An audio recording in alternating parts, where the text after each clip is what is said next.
إن الحمد لله نحمده ونستعينه ونستغفره ونعوذ بالله من شرور أنفسنا ومن سيئات أعمالنا من يهد الله فلا مضل له ومن يضلل فلا هادي له أشهد أن لا إله إلا الله وحده لا شريك له وأشهد أن محمدا عبده ورسوله لا نبي بعده اللهم صل على محمد وعلى آل محمد أما بعد فيا أيها الحاضرون اتقوا الله فقد فاز المتقون قال الله تعالى في القرآن الكريم يا أيها الذين آمنوا اتقوا الله حق تقاته ولا تموتن إلا وأنتم مسلمون وقال أيضا لا ينهاكم الله عن الذين لم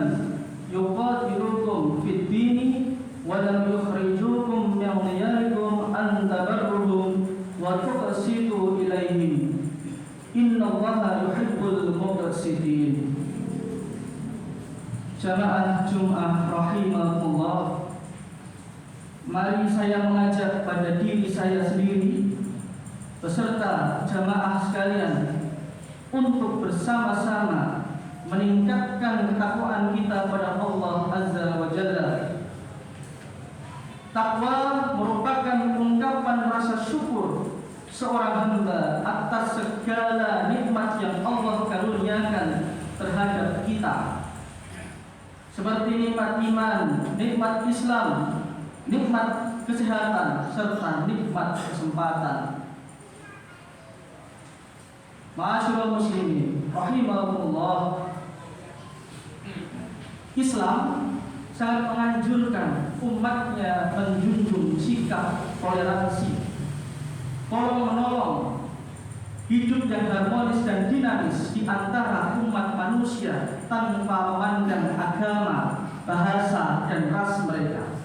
Hal ini jelas disampaikan Allah dalam firman-Nya, la yanhaakumullahu 'anil ladzina lam yuqatilukum fid dini wa lam yukhrijukum min diyarikum an tabarruhum wa tuqsitu ilaihim innallaha yuhibbul muqsitin. Artinya, Allah tidak melarang kamu berbuat baik dan berlaku adil terhadap orang-orang yang tidak memerangimu dalam urusan agama dan tidak mengusirmu dari kampung halamanmu.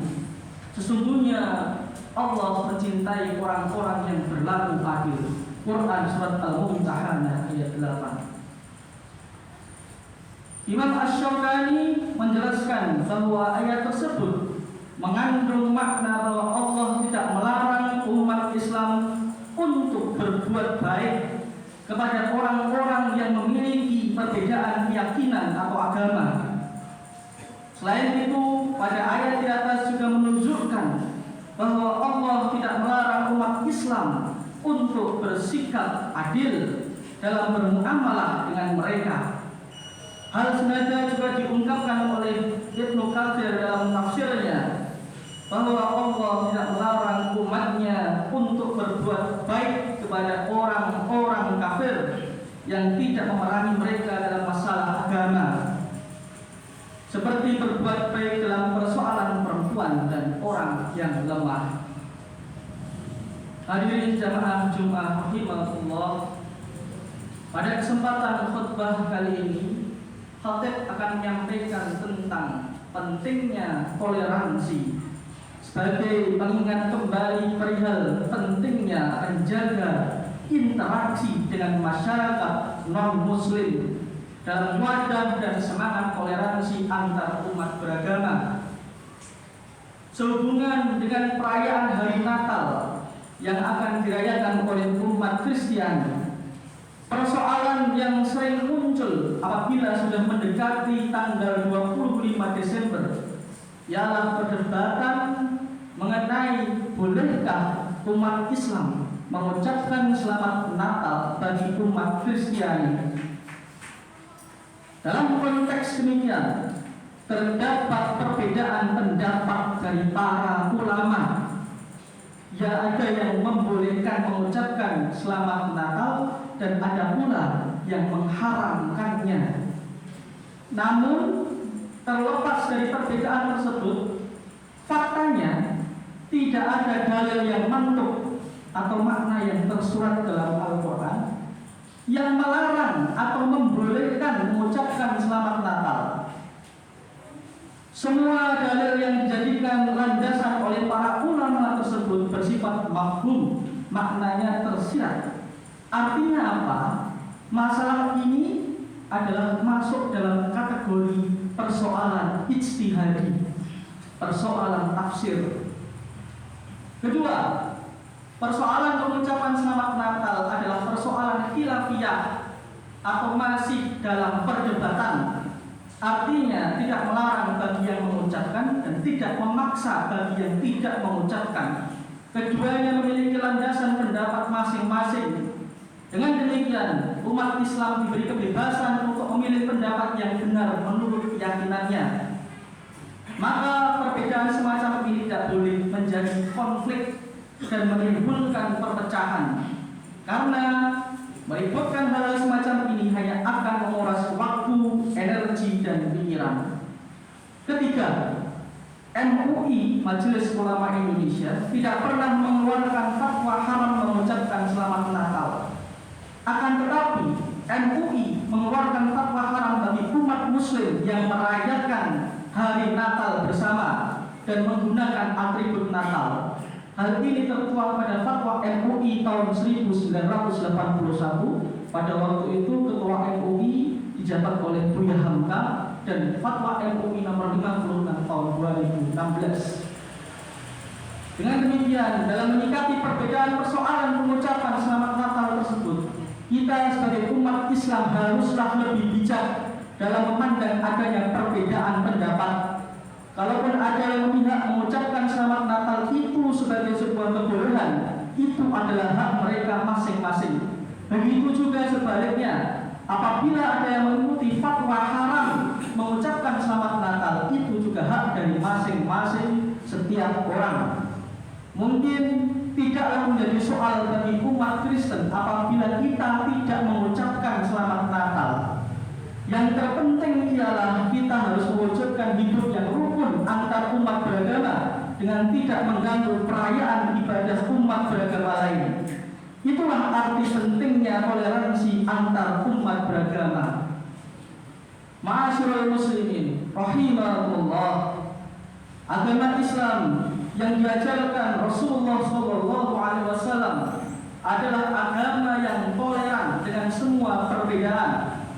Bahkan Rasulullah SAW mendirikan negara yang disebut Madinah, sebuah wilayah yang terdiri dari beragam suku dan agama.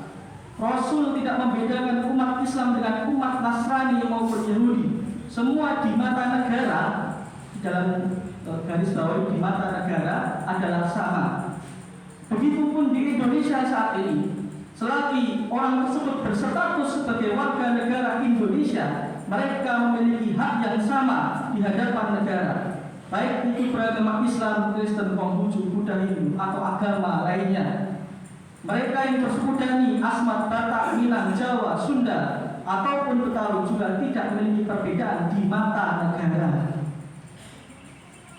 Jamaah Jumat yang dimuliakan Allah, oleh karena itu sudah sepatutnya kita sebagai seorang Muslim untuk menjaga hubungan baik kita dengan sama warga negara, terlebih terhadap tetangga kita meskipun berbeda agama, sebab mereka adalah orang terdekat kita. Jika terjadi sesuatu di rumah, tetangga inilah orang pertama yang perlu mengambil tindakan. Sebagai ibrah, kita perlu belajar dari Imam Hasan Al-Basri.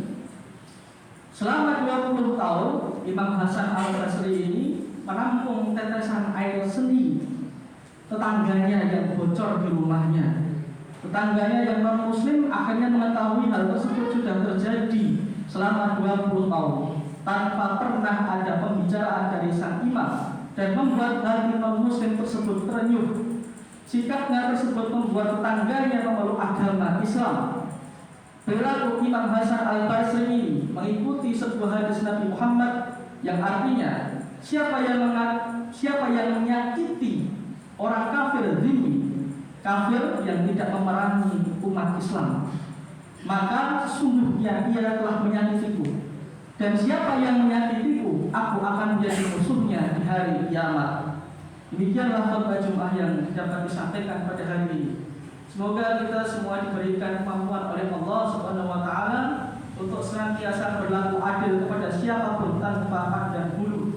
Kita juga berharap agar Allah Subhanahu wa taala memberikan kita sifat tidak tega untuk membenci apalagi menyakiti hati orang lain.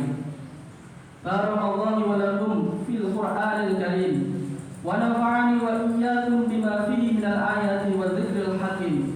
Wa taqabbalallahu minni wa minkum tilawatahu innahu huwas samiul alim. Wastaghfiruhu